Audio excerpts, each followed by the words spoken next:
أعوذ بالله من الشيطان الرجيم بسم الله الرحمن الرحيم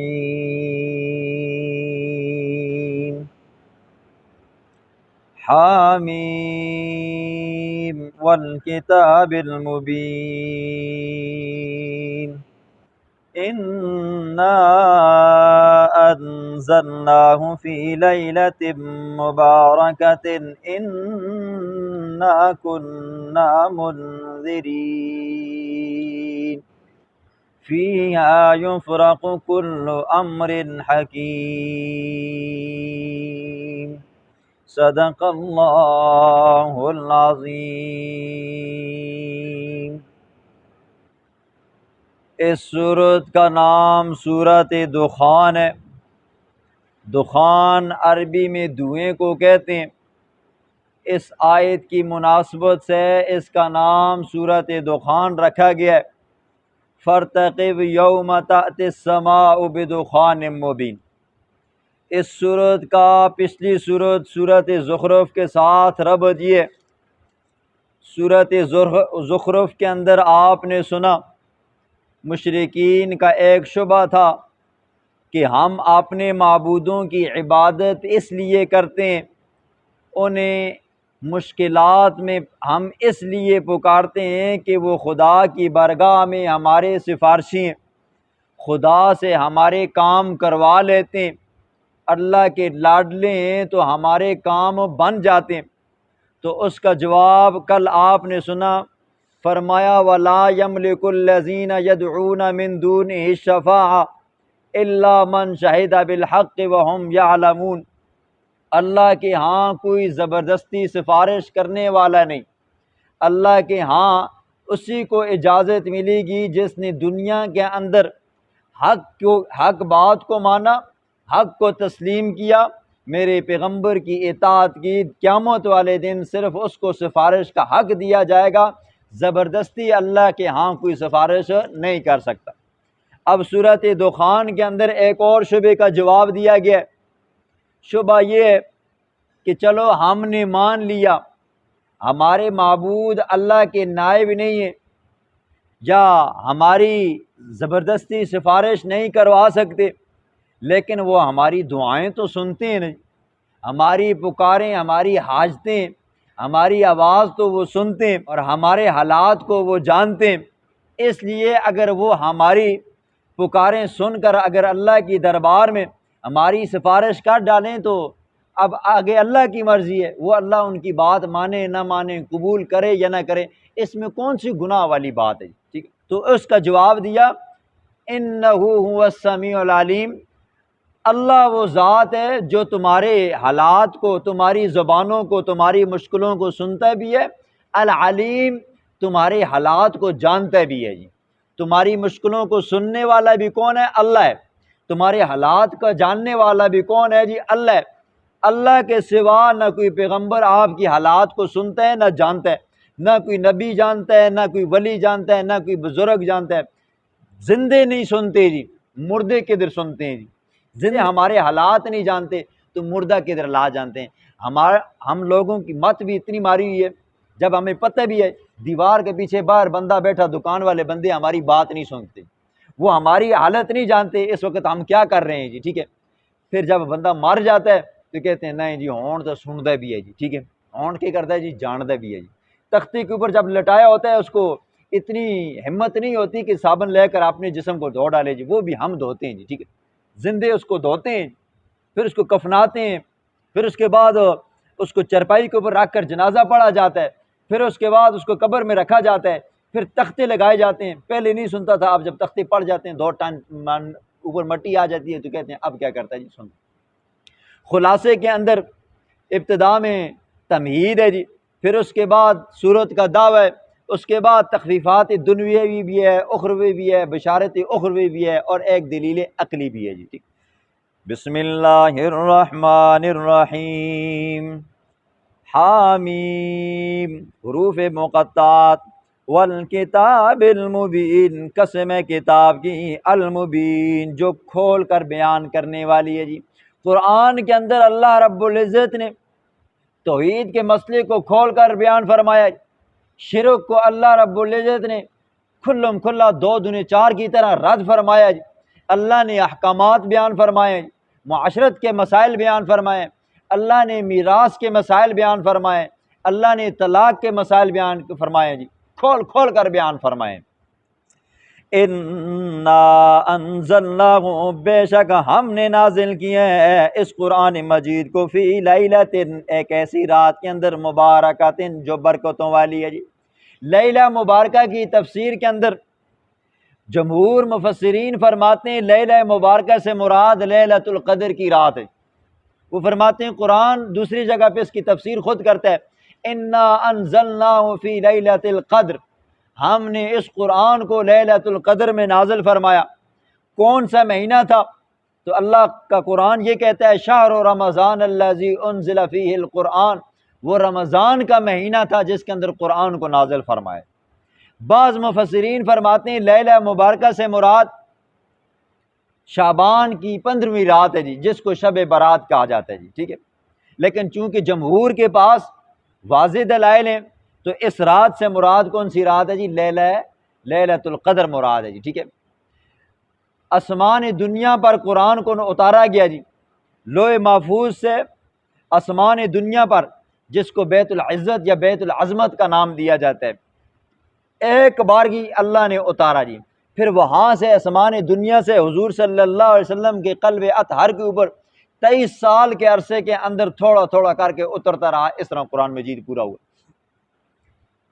لیلہ مبارکہ کی احادیث کے اندر بے تحاشا فضائل آتے ہیں۔ قرآن کی آیت فرماتی ہے تنزل الملائکۃ والروح فیہا، یہ ایک ایسی رات ہے جس کے اندر فرشتے اترتے ہیں، والروح، جبریل علیہ السلام اترتے ہیں، اور خود اللہ کے پاک پیغمبر نے فرمایا اللہ رب العزت اس دن آسمان دنیا کے اوپر جلوہ افروز ہوتا ہے، اتنا اللہ قریب آتا ہے۔ اللہ خود فرماتا ہے حل من مسترزقین، حل من مستغفرین، ہے کوئی مجھ سے رزق مانگنے والا، ہے کوئی مجھ سے بخشش مانگنے والا۔ اللہ جو بھی بندہ اس وقت مانگتا ہے اللہ اسے عطا فرماتے ہیں۔ اور آسمان دنیا سے اتر کر جبریل علیہ السلام اور ان کے ساتھ جو فرشتے ہوتے ہیں پوری دنیا کے اوپر آنن فانن آ کر گشت کرتے ہیں، پھر اللہ کے دربار میں جاتے ہیں، ہر بندے کو رحمت سے اللہ نوازتا ہے جی۔ اور ایک فضیلت یہ بھی آتی ہے کہ اس رات کے اندر اللہ رب العزت قبیلہ بنو غنم کی بکریوں کے اوپر جتنے بال ہیں اللہ رب العزت اتنے لوگوں کی بخشش فرما دیتے ہیں۔ لیکن یاد رکھیں جی 3 بندے ایسے ہیں کہ جن کی اس رات میں بھی بخشش نہیں ہوتی۔ آپ نے سنے، نمبر 1 قطرحمی کرنے والا جی، ناراضگی ڈالنے والا، اس بندے کی بخشش نہیں ہے اس رات کے اندر۔ دوسرا وہ بندہ جو والدین کا نافرمان ہو جی، ماں باپ کا نافرمان ہو، اس دن اس بندے کی بخشش نہیں ہے۔ تیسرا وہ بندہ جو شراب کا عادی ہو، اس بندے کی بھی بخشش نہیں ہے۔ اللہ ہمیں ان گناہوں سے بچائے۔ انا کننا منذرین، بے شک ہمیں ڈرانے والے، قرآن بھیج کر، پیغمبر بھیج کر ہم اس کے ذریعے لوگوں کو ڈرانے والے ہیں کہ آپ اپنی آخرت کو برباد مت کرو۔ فیہا یفرق، فیہا اس رات کے اندر، یفرق تقسیم کیے جاتے ہیں، کل امر حکیم، ہر معاملہ حکیم حکمتوں والا جی، ٹھیک ہے۔ اس رات کے اندر اللہ رب العزت ہر ایک معاملہ طے فرماتے ہیں جی، ٹھیک ہے۔ اس رات کی فضیلت کے بارے میں آتا ہے اس رات کے اندر اللہ رب العزت موت اور حیات کا فیصلہ فرماتے ہیں جی۔ کس نے اس سال مرنا ہے جی، کس نے اس سال پیدا ہونا ہے جی، کس کو اس سال کتنا رزق دینا ہے جی، کس کو اس سال کتنی صحت ملنی ہے، کس کو بیماری ملنی ہے، اس رات کے اندر کیا ہوتے ہیں جی؟ فیصلے ہوتے ہیں جی، اس رات کے اندر فیصلے ہوتے ہیں۔ ویسے فیصلے اللہ نے لوح محفوظ میں لکھ کر رکھا ہوا ہے جی۔ آپ نے سنا جب بچے کی شکل و صورت ماں کے پیٹ کے اندر بڑھ جاتی ہے جی، روح پھونکی جاتی ہے، تو اس وقت اللہ رب العزت کہہ دیتے ہیں فرشتے کو کہ اس کی عمر بھی لکھ، اس کی رزق بھی لکھ، وغیرہ وغیرہ، سارا کچھ لکھ لیا جاتا ہے جی، ٹھیک ہے۔ لیکن جو تفصیلی حکم ہوتا ہے وہ اللہ رب العزت کے پاس ہوتا ہے، اور جب یہ رات آتی ہے اس رات کے اندر پھر لوگوں کے بارے میں اللہ رب العزت جو ڈیوٹی لگانی ہوتی ہے لگا کر فرشتوں کو بتا دیتا ہے کہ اس سال اس بندے نے اتنا جینا ہے جی، اس سال اس بندے کو اتنی صحت ملنی ہے، اس سال اس بندے کو اتنا رزق ملنا ہے، تو اللہ فرماتے ہیں اس رات کے اندر بندے کے بارے میں فیصلہ کیا جاتا ہے۔ امرا من عندنا، یہ حکم ہماری طرف سے ہوتا ہے جی، ٹھیک ہے۔ رزق ملنا اللہ فرماتے ہیں یہ میری طرف سے ہوتا ہے، زیادہ ملنا یہ بھی میری طرف سے ہوتا ہے، کم ملنا یہ بھی میری طرف سے ہوتا ہے، زندہ رکھنا یہ بھی میری طرف سے ہوتا ہے، مارنا میری طرف سے ہوتا ہے، رات کا دینا یہ بھی میرے اختیار میں ہوتا ہے، اور نہ دینا یہ بھی میرے اختیار میں ہوتا ہے جی، ٹھیک ہے۔ یہ سارے معاملات اللہ فرماتے ہیں اس رات کے اندر میں کر دیتا ہوں۔ انا کننا مرسلین، بے شک ہمیں بھیجنے والے پیغمبروں کو، رحمتم من ربک، پیغمبروں کا بھیجنا یہ تیرے رب کی رحمت ہے۔ انہ هو السمیع العلیم، بے شک وہ ذات سننے والی ہے، العلیم جاننے والی ہے۔ یہ سورت کا دعویٰ ہے جی، ٹھیک ہے۔ دعوت پوری سورت کے اندر کیا اللہ بیان کرنا چاہتا ہے کہ ہر ایک کی سننے والا، ہر ایک زبان کے اندر سننے والا جی، ہر وقت سننے والا، انسانوں کی، چرند کی، پرند کی، درند کی، کیڑوں کی، مکوڑوں کی جی، ٹھیک ہے، ہر مخلوق کی سننے والا اللہ فرماتا ہے کون ہے جی؟ وہ میں ہوں۔ العلیم جاننے والا میں ہوں، ہر ایک کی حالت کو جاننے والا، چاہے انسان ہے، چرند ہے، پرند ہے، درند ہے، کیڑے ہیں، مکوڑے ہیں، سب کی حالت کو جاننے والا کون ہے جی؟ صرف اور صرف اللہ۔ رب السماوات والارض، رب ہے آسمانوں کا، والارض زمین کا۔ آپ نے سنا ہے جی، جو بندہ رب کا معنی سمجھ جائے نا جی، وہ بندہ کبھی مشرک نہیں بن سکتا جی۔ رب کا معنی کیا ہے؟ لغوی معنی ہے پالنے والا، تربیت کرنے والا، اور اصطلاحی معنی کیا ہے جی؟ ابتدا سے لے کر انتہا تک آہستہ آہستہ اس کی ضروریات کو پورے کرنے والا کون ہے جی؟ اللہ ہے۔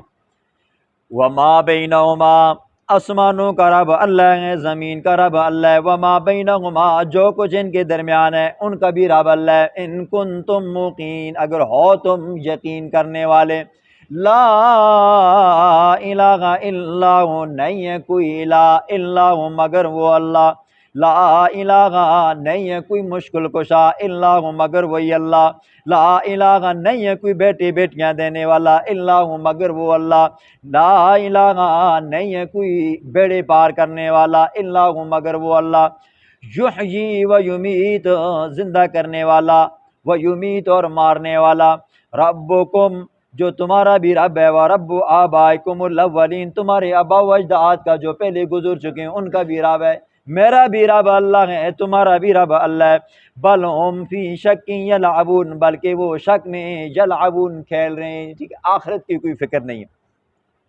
فرتقب، پس انتظار کرو، یوم تأتی السماء بدخان مبین، جس دن لائے گا آسمان دھواں مبین واضح۔ فرماتے ہیں انتظار کرو اس دن کا جس دن آسمان دھواں لے کر آئے گا، یغشی الناس، ڈھانپ لے گا وہ دھواں لوگوں کو، ھذا عذاب علیم، یہ عذاب ہوگا بہت دردناک، ٹھیک ہے۔ اب اس کی تفسیر کے اندر دو قول آتے ہیں، ایک تفسیر حضرت عبداللہ بن مسعود رضی اللہ تعالیٰ عنہ سے منقول ہے، اور ایک تفسیر مفسر قرآن حضرت عبداللہ بن عباس رضی اللہ تعالیٰ عنہ سے منقول ہے۔ حضرت عبداللہ بن مسعود رضی اللہ تعالیٰ عنہ کی تفسیر یوں فرماتے ہیں کہ جب اللہ کے پاک پیغمبر مکے کے مشرکوں سے بہت زیادہ تنگ ہوئے، انہوں نے تکلیف میں پہنچائی جی، حضور صلی اللہ علیہ وسلم نے بد دعا کی، اے اللہ ان مکے کے مشرکوں کے اوپر ایسے سال نازل فرما جس طرح یوسف علیہ السلام کی قوم کے اوپر تو نے نازل فرمائے تھے، یعنی کہ 7 سال قحط کے نازل فرما۔ اللہ نے اپنے پیغمبر جناب رسول اللہ صلی اللہ علیہ وسلم کی دعا کو قبول فرمایا، اور اللہ نے پھر قحط نازل فرمایا، ہر طرف سے خشک سالی شروع ہو گئی، ہر چیز جل بھون کر خاک ہو گئی، ٹھیک، جانور جو تھے وہ مرنے لگ گئے جی، بندے بھوک سے نڈھال ہونے لگے، پانی جو تھا وہ کیا ہو گیا جی؟ خشک ہو گیا جی، ٹھیک ہے۔ اب جب جانور مرتے تو ان کو اٹھا کر دور جا کر پھینکتے جی، ٹھیک ہے۔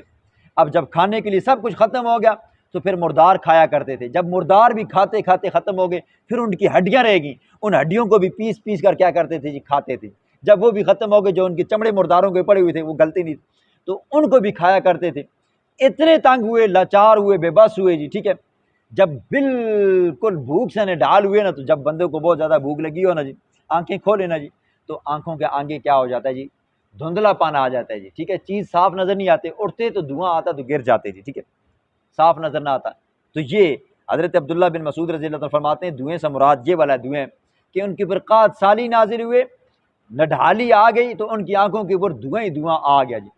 تو حضرت ابو سفیان رضی اللہ تعالیٰ جو اس وقت رضی اللہ تعالیٰ عنہ نہیں ہوئے، حضور کے پاس گئے، حضور کو کہا یا رسول اللہ آپ کے قومی، آپ کے برادری کے لوگ بھوک سے مر رہے ہیں جی، قحط سالی آ گئی، آپ اللہ سے دعا فرمائیں اللہ اس قحط سالی کو دور فرمائے۔ حضور نے فرمایا پہلے کلمہ پڑھو، کہا کلمہ آپ کا نہیں پڑھ سکتا، ابھی نہیں پڑھ سکتا، آپ اللہ سے دعا مانگو جی۔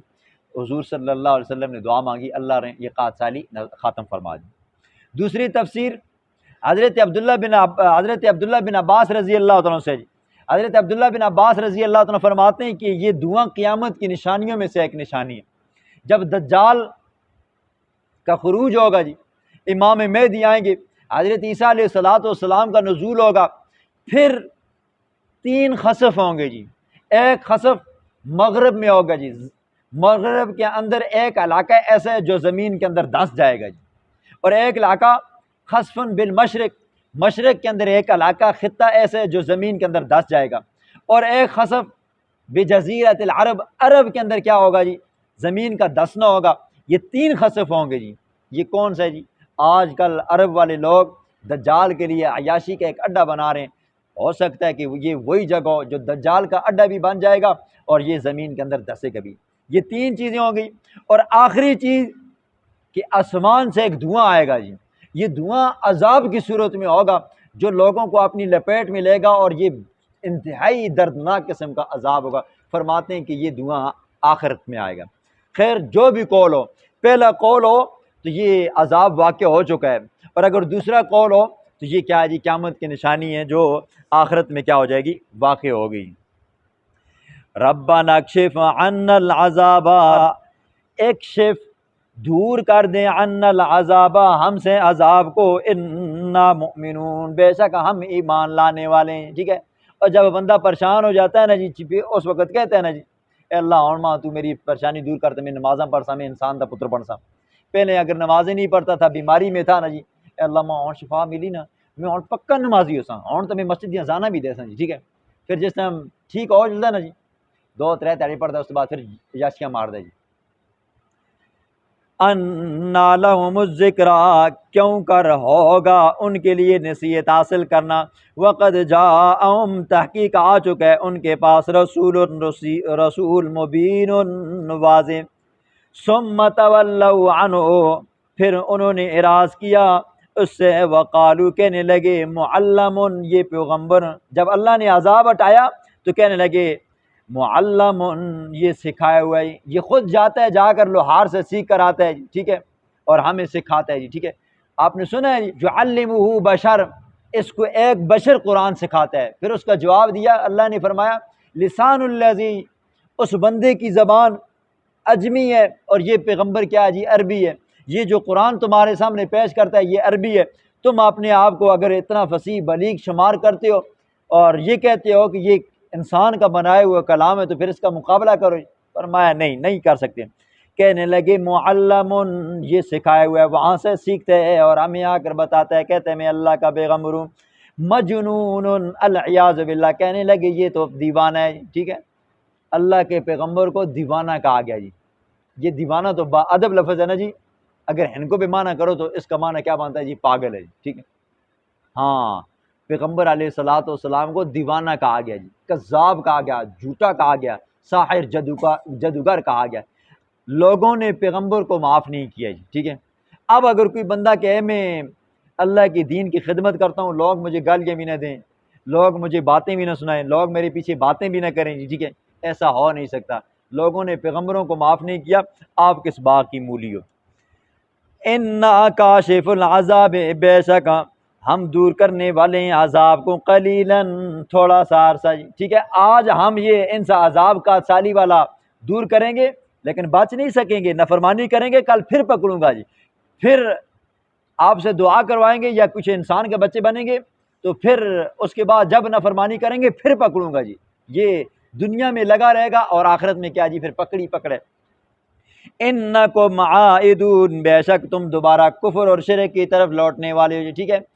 زید کے اندر اتنے پکے ہیں نا جی، آج اگر کھوتی پھنسی ہے نا، حضور کے پاس آئے ہیں کہ ہمارے لیے دعا کرو جی، میرے محبوب آپ نے دعا کر دی ہے، ہم نے ان سے عذاب کو ہٹا دیا ہے، لیکن یہ ظالم بدبخت کیا ہوں گے جی؟ کل پھر یہ کیا جی کفر اور معاصی کے کام کریں گے، لہٰذا جب کریں گے ہماری پکڑ پھر آئے گی جی۔ اللہ رب العزت اپنی پکڑوں سے بچائے جی۔